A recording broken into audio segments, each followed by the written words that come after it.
Hindi na nga tayo nagsawa sa kakalakad. For today's video ay may lakad na naman ng mga Dora. Tama ko nga rin pala yung aking kapatid, ang kanyang jowa. Dito nga kami sasakay sa barangay clearance. Ay, barangay, sa sasakyan pala ng aming barangay. Bali, pupunta nga pala kami sa Villesis kung saan kami bibili ng mga bulaklak. Dahil naatasan tayo sila pala, hindi pala ako dahil hindi naman ako marunong gumawa ng mas bouquet or flower standing nga pala yun, hindi flower crown. At halatang halata nga na wala tayong alam sa mga flower dahil hindi nga natin alam mga ginagawa nilang mga design. Kaya naman tinanong ko na sa aking kapatid kung ano yung ginawa nila.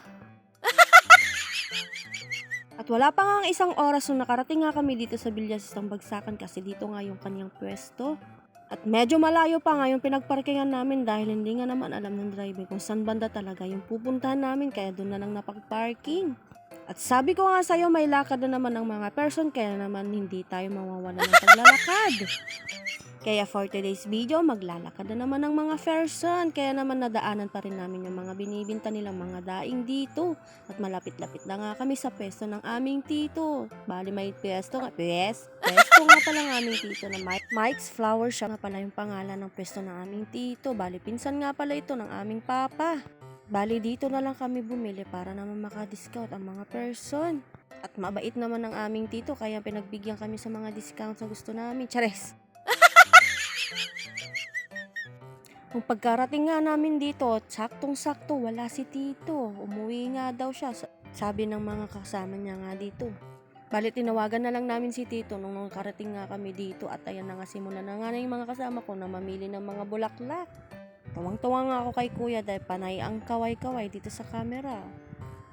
At game na game nga siya sa camera.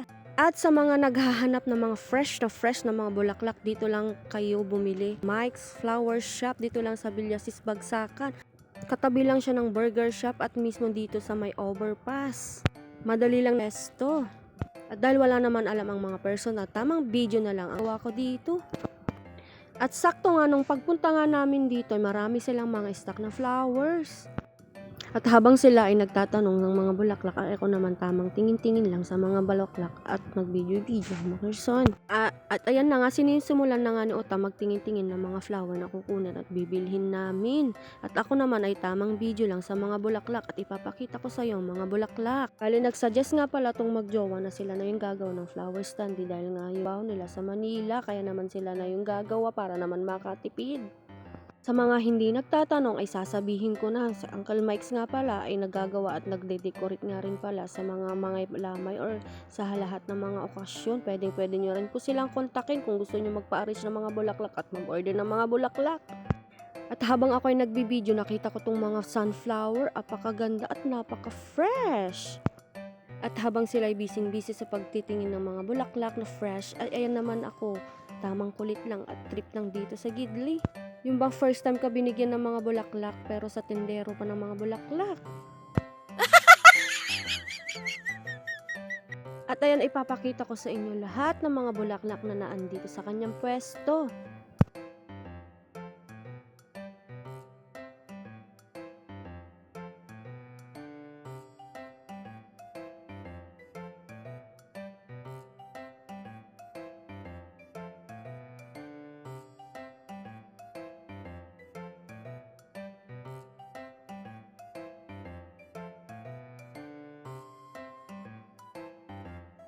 Tapos ko nga videohan lahat ng mga bulaklak ay ayan naman pumipili na nga ang aking kapatid ng sinamay.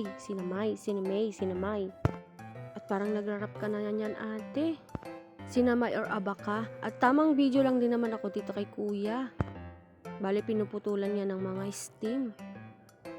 Habang ang mga kasama ko ay nandun sa loob na mimili pa ng mga gagamitin nila sa gagawin nilang standy flower. Isip pa nga kami dyan kung kukunin namin tong stand ng flower kasi parang kaya na naman namin gawin pero tak oras man so nalamilat tan George. Bali yan nga pala yung mga listahan na kinuha at naglilista at kinagkukwenta nga si kuya. Bali rados nga pala yung kinuha nila at isang puting anthurium at mga palamuti pa ng green-green. Hindi ko na alam yung mga pangalan ni George. Tapos ito naman si Uta at tamang bugos-bugos lang at nanghingi pa ng straw. At dito nga sa gilid na nanghihingi pa si Uta na mitin niya daw mamaya. Parang nga daw hindi na bumili dahil wala nga kaming ganito sa bahay, kaya naman humingi na nga siya. Bye-bye! At natapos na nga kami di pandakaway pa nga si Kuya, nagbababay pa nga sa video dahil binibilisan na, napatakbo na nga yung lakad namin dahil nga paulan na nga yung oras na nga ito. Nagkanya-kanya na nga kami ng mga dala dyan para hindi na kami pabalik-balik dahil mga layo-layo yung nagparkingan ng aming mga sasakyan. Mga sasakyan, uy, isa lang yung sasakyan mo yan, George. Ano yun, sa'yo lahat na nakaparking dyan? At dahil may hawak nga akong bulaklak at bahon nga dyan, sinuot ko na nga doon. Shoulder ko nga yung dalawang hula hoop na yan na gagamitin nila dahil may hawak din akong camera. At para naman may silbi tayo, magbuhat na rin tayo ng bulaklak at nung dahon at yung isa parang hula hoop na gagamitin nila dahil may dala rin akong... At tayo ay sasakay na. Guys, pauwi na kami. Gang, outfit check!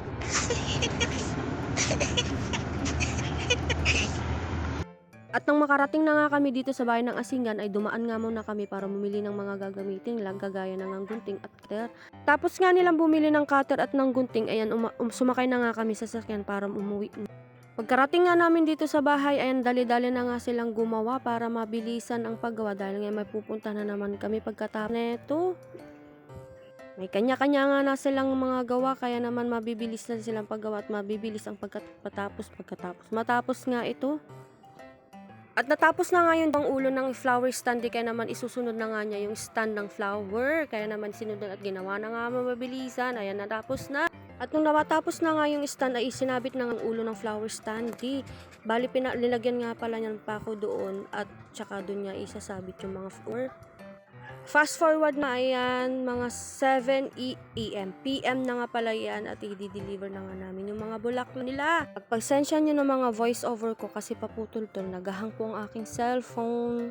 Habang hinaantay nga namin yung sasakyan namin, ayan, hinaayos muna ni Uta yung ulo ng standy flower. At ako naman ay hawak na ilalagay nilang ribbon.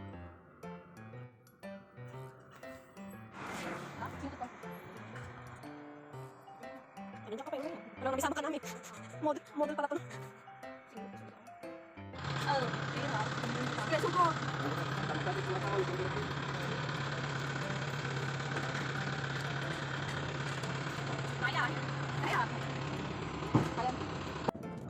Nung makarating na nga yung sasakyan namin, dali-dali na namin sinakay yung mga bulaklak. Ito nga pala yung mga ganap namin dito. Sobrang tibay nga ng mga ginawa nilang bulaklak, hindi nagtatanggalan kahit malakas yung hangin dun sa likod.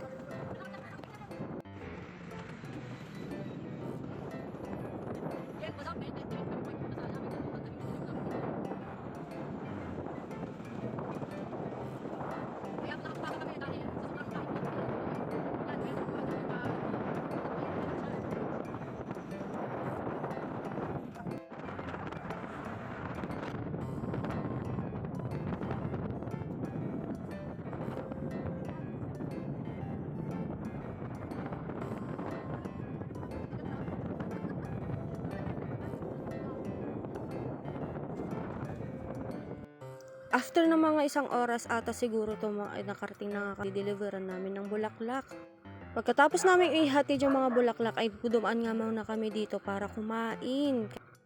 Pang dito na lang ulit sa susunod ulit nating video. Paalam, bye-bye!